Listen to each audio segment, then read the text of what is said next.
तो आज हम बात करते हैं लिमिट ऑफ फंक्शन। किसी फंक्शन की लिमिट क्या होती है उस वाले से आज हम इंशाल्लाह बात करते हैं।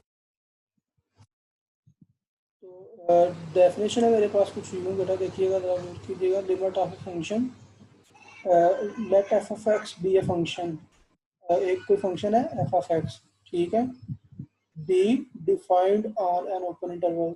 बात ये गौर करने वाली है कि ये डिफाइंड होना चाहिए ओपन इंटरवल पे।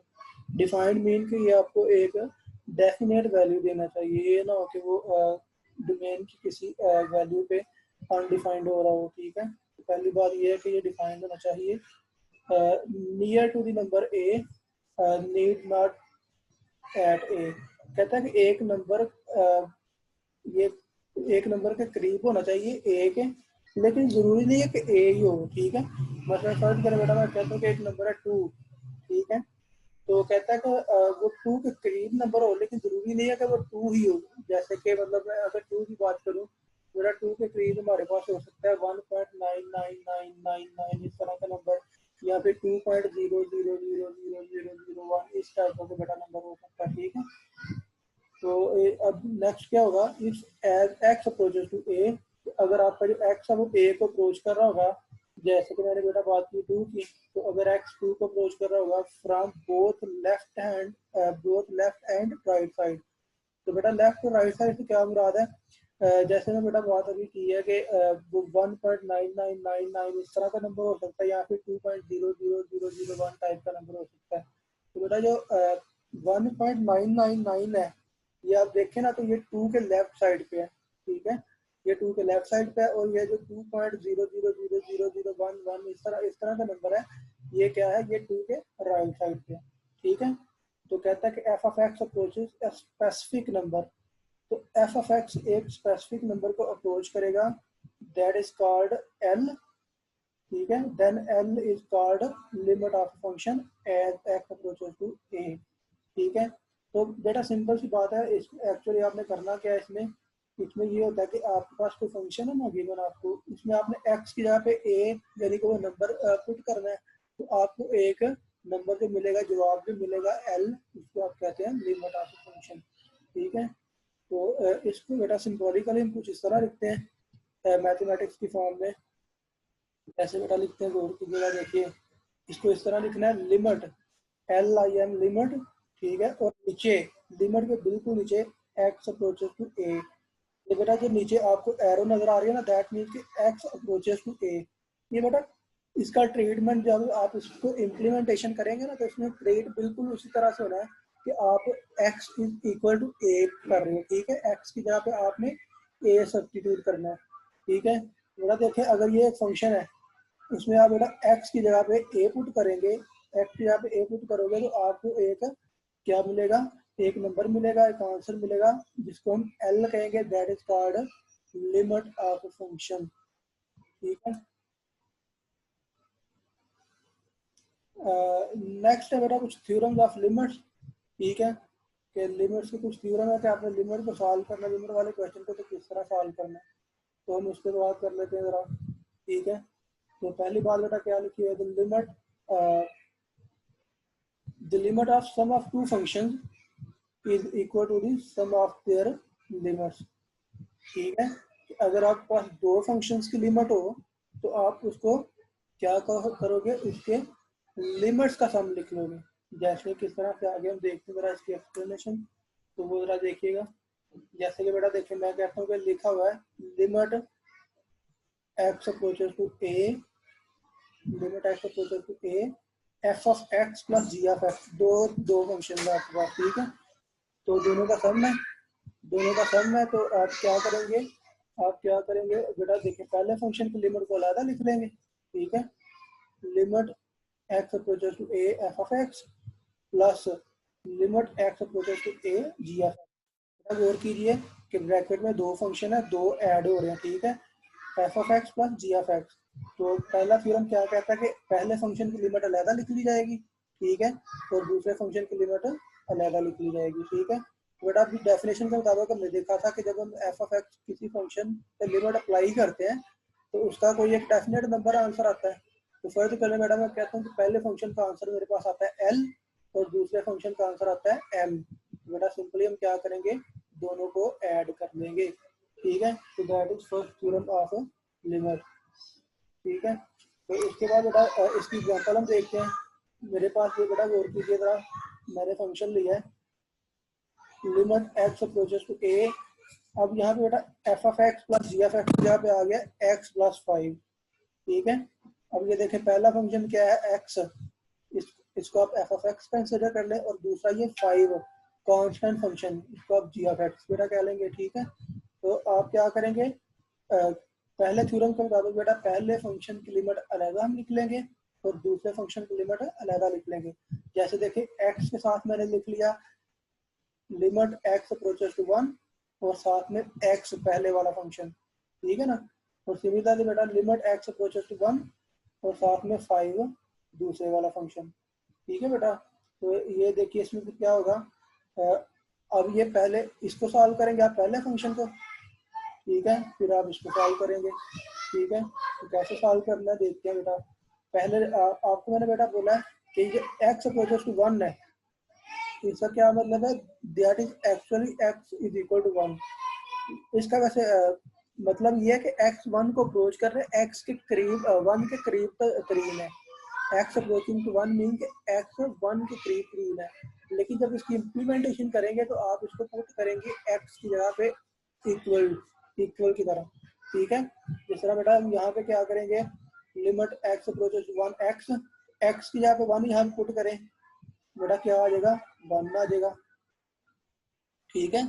एक्स की जगह पे 1 पुट किया तो 1 आ गया, ठीक है। सिमिलरली बेटा एक्स अप्रोचेस टू 1 और आ गया कांस्टेंट फंक्शन 5, ठीक है। तो बेटा कांस्टेंट की लिमिट कांस्टेंट इटसेल्फ ही होती है, या आसान लफ्जों में बेटा गौर करें कि ये सिर्फ 5 है, इसके साथ एक्स नहीं है। आप किसकी जगह पे 1 पुट करोगे, किसी की जगह पे भी नहीं, बेटा 5 का आंसर 5 ही आ जाएगा, ठीक है। आप यूँ याद रखेंगे कि बेटा कांस्टेंट की लिमिट कांस्टेंट इटसेल्फ ही होती है, कांस्टेंट की लिमिट कांस्टेंट ही होती है। तो बेटा 1 + 5 इज इक्वल टू 6, ठीक है। कोई मुश्किल काम नहीं है, आसान सा कॉन्सेप्ट है, तो बेटा याद रख ध्यान से देखिएगा। अब नेक्स्ट बेटा चलते हैं, आगे है second theorem, limit of difference of two function. बेटा जिस तरह हमने क्या किया अभी सम वाली बात की है ना, तो same to same word word बेटा कोई डिफरेंस नहीं है, सेम टू सेम वही चीज है, सिर्फ क्या होगा प्लस की जगह पे माइनस आ जाएगा, ठीक है। दरमियान में यहाँ पे ऊपर प्लस था, अब यहाँ पे क्या आने वाला है, यहाँ पे बेटा माइनस आने वाला है, ठीक है। तो क्या होगा कि अगर आपके पास दो function F of X plus G of X, F of X और जी ऑफ एक्स, ठीक है, और वो दोनों माइनस हो रहे हैं, ठीक है। तो बेटा वही बात पहले वाली, तो पहले फंक्शन की लिमिट अलग, दूसरे फंक्शन की लिमिट अलग, और जो बेटा दोनों का आंसर आना है आपके पास उनको आप बेटा क्या कर लेंगे।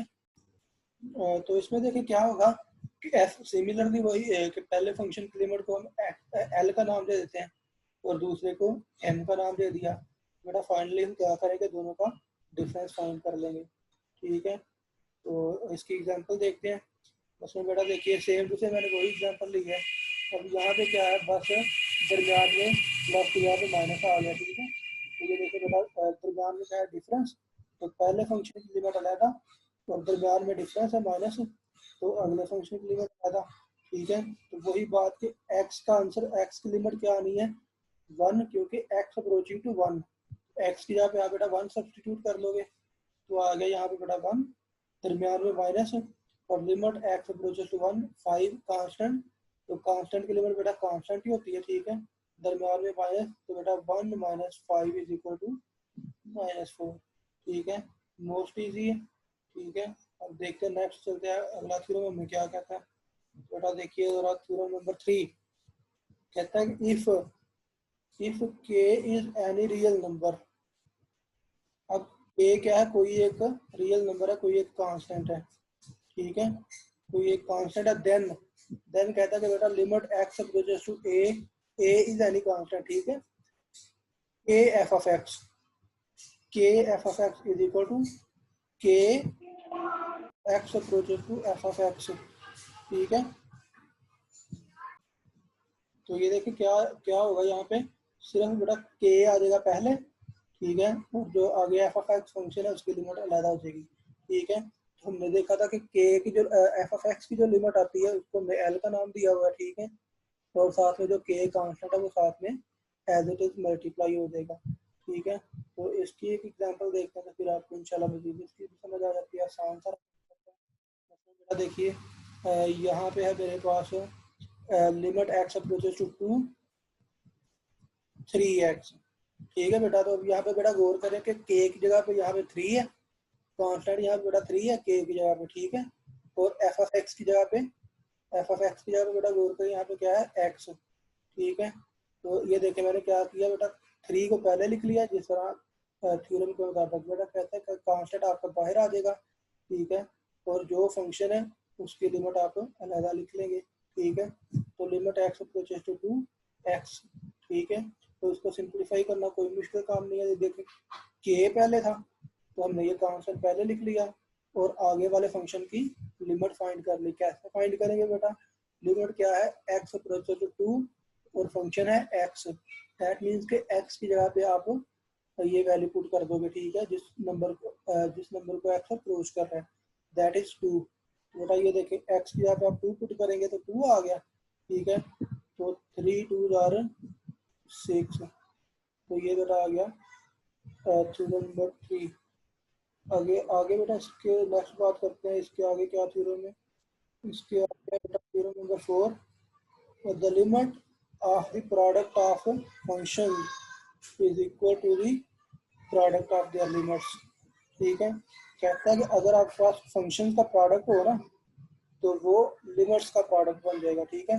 जिसका बेटा सम के मामले में था ना कि दो फंक्शन का सम था तो हमने सम को अलग अलग लिख लिया, इसी तरह बेटा कहता है कि अगर आपके पास कोई प्रोडक्ट हो, जैसे ये देखें बेटा मेरे पास प्रोडक्ट है limit X approaches to A, limit X approaches to A F of X G of X, ठीक है। ये दो फंक्शन मल्टीप्लाई हो रहे हैं एफ ऑफ एक्स और जी ऑफ एक्स। बेटा कहता है कि पहले फंक्शन की लिमिट अलग हो जाएगी, ठीक है, मल्टीप्लाई बाय सेकंड फंक्शन की लिमिट अलग हो जाएगी। तो पहली लिमिट को अगर आप एल का नाम दे दें, दूसरी को एम का नाम दे दें, तो बेटा ओवरऑल दोनों का प्रोडक्ट क्या बन जाएगा, एल एम, ठीक है।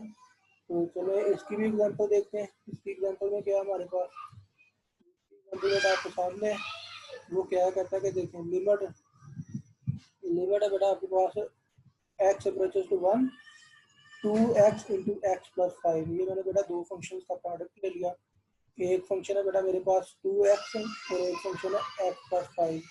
तो अकॉर्डिंग टू थ्योरम क्या होगा बेटा, पहले फंक्शन की लिमिट अलग मल्टीप्लाई बाय सेकंड फंक्शन की लिमिट अलग, ठीक है। तो बेटा कोई इसको तो हमने ये देखे पहले, अब यहाँ पे क्या है, यहाँ पे क्या है टू सारे एक्स के सारे कांस्टेंट 2 मल्टीप्लाई हो रहा है, तो बेटा यहाँ पे क्या करेंगे हम एक्स की जगह पे 1 पुट कर लेंगे, ठीक है। तो 2 1 2, पहले फंक्शन पहली लिमिट का आंसर क्या आ गया 2, ठीक है। और सिमिलरली बेटा जब दूसरी हम लिमिट को सॉल्व करेंगे एक्स की जगह पे 1 प्लस 5 6 आ गया, ठीक है। तो ये 2 इंटू 6 क्या बन गया आपके पास 12, ठीक है। आसान है, कोई मुश्किल बात नहीं है, ठीक है बेटा। नेक्स्ट उसके बाद करते हैं, इसके आगे क्या है, नेक्स्ट बेटा हमारे पास theorem the limit of the quotient of the function is equal to the quotient of their limits. Most important thing आगे बेटा गौर कीजिए, limit of quotient of the quotient of function is equal to the quotient of their limits provided the limit of the denominator is non-zero। ये बेटा line बड़ी important है, ठीक कहता है कि आपको जो लिमिट प्रोवाइड की गई है, जो फंक्शन प्रोवाइड किया गया है ना डिनोमिनेटर में, वो नॉन जीरो होना चाहिए। तो जब हमने नंबर सिस्टम में बात की थी तो हमने तब भी इस बात का जिक्र किया था कि बेटा जो डिनोमिनेटर में जीरो नहीं होना चाहिए, क्योंकि डिनोमिनेटर में जीरो हो तो क्या होता है नंबर अनडिफाइंड हो जाता है, या फंक्शन कभी जब जीरो तो वो फिर भी फंक्शन क्या होता है अनडिफाइंड हो जाता है, ठीक है, उसको डिफाइन नहीं कर सकते। देखते हैं इसको मैथमेटिकली, तो बेटा कहता है कि देखिए गौर कीजिए कि लिमिट हम कहते हैं x approaches A F of x बटा जी ऑफ एक्स, ठीक है। ये बटे वाली एक रकम आ गई, क्वेश्चन आ गया। तो कहता है ऊपर वाले फंक्शन की लिमिट आप अलहदा लिख लेंगे और नीचे वाले फंक्शन की लिमिट हम अलहदा लिख लेंगे, कोई बात नहीं है। फिर तो अगर हम F of X limit X approaches to A F of X, इसकी लिमिट को एल का नाम दे दें, तो जी की लिमिट को एम का नाम दे दें, तो बेटा जो आंसर हमारे पास है ना वो है एल ओवर एम। ठीक है, और आगे बेटा कंडीशन क्या है, G of X is not equal to zero और M is not equal to zero. ये बात बेटा याद रखनी है, क्योंकि बटे के नीचे क्या है, जी ऑफ एक्स। ठीक है, तो एक तो जी ऑफ एक्स भी जीरो नहीं होना चाहिए, और दूसरा जब आपने सॉल्व करना है तो बटे के नीचे क्या आना है, M. That means M M भी जीरो नहीं होना चाहिए। ये बात बेटा आपको याद रखनी है। ठीक है, और इसकी एग्जांपल एक देखते हैं। तो इसकी एग्जांपल में बेटा देखिए जरा, इसकी एग्जांपल जरा देखते हैं तो वो क्या है, देखिए मेरे पास है limit X approaches to two 3x plus 4 और डिनोमिनेटर में x प्लस 3। ठीक है, थ्योरम के मुताबिक बेटा ऊपर वाला जो फंक्शन है उसकी लिमिट अलग है। ठीक है, और ऊपर वाले फंक्शन की लिमिट अलग है और नीचे वाले फंक्शन की लिमिट अलग लिख ली। ठीक है, दोनों की लिमिट बेटा अलग अलग लिखी हमने। ठीक है, ऊपर वाले को जब सॉल्व करेंगे तो बेटा देखिए सिंपल आपको बताया, आपने करना क्या है, ये X approaches to two, that means कि एक्स की जगह पे आपने टू पुट करना है। ठीक है, तो ये बेटा देखिए 3 × 2, 3 × 2 = 6, और प्लस जब 4 को आप सॉल्व करोगे तो 4 क्या है, कांस्टेंट, तो कांस्टेंट की लिमिट कांस्टेंट ही होती है। तो बताइए आ जाएगा 6 × 4। ठीक है, ये 6 × 4 आ गया। सिमिलरली बेटा डिनोमिनेटर में सॉल्व करेंगे तो डिनोमिनेटर में बेटा क्या है, एक्स प्लस 3, एक्स की जगह टू पुट करेंगे तो वो 2 और प्लस ये वाला 3, क्योंकि ये कांस्टेंट फंक्शन है तो इसकी लिमिट कांस्टेंट ही आएगी। तो ऊपर बेटा देखिए 6 और 4 10, और नीचे 2 + 3 5। बेटा इसको सिंप्लीफाई करेंगे तो आपके पास आंसर क्या आ जाएगा, आपके पास बेटा आंसर आ जाएगा 2। ठीक है, तो अब ये देखिए इसमें भी आप कंडीशन को भी बेटा देख सकते हैं, इसमें ये गौर कीजिए कि आपके पास जो जी ऑफ एक्स है बटे के नीचे वाला फंक्शन था वो जीरो भी नहीं है। ठीक है, तो जब आपने बेटा एक्स की जगह पे इसकी लिमिट पुट की तो वो तब भी जीरो नहीं आया। दैट मीन कोई ये इसकी कंडीशन को भी ये सेटिस्फाई करता है। तो इसका भी ख्याल रखना कि ना तो बटे के नीचे वाला फंक्शन जीरो होना चाहिए, ठीक है, और ना ही उसकी लिमिट जीरो होनी चाहिए। ठीक है, तो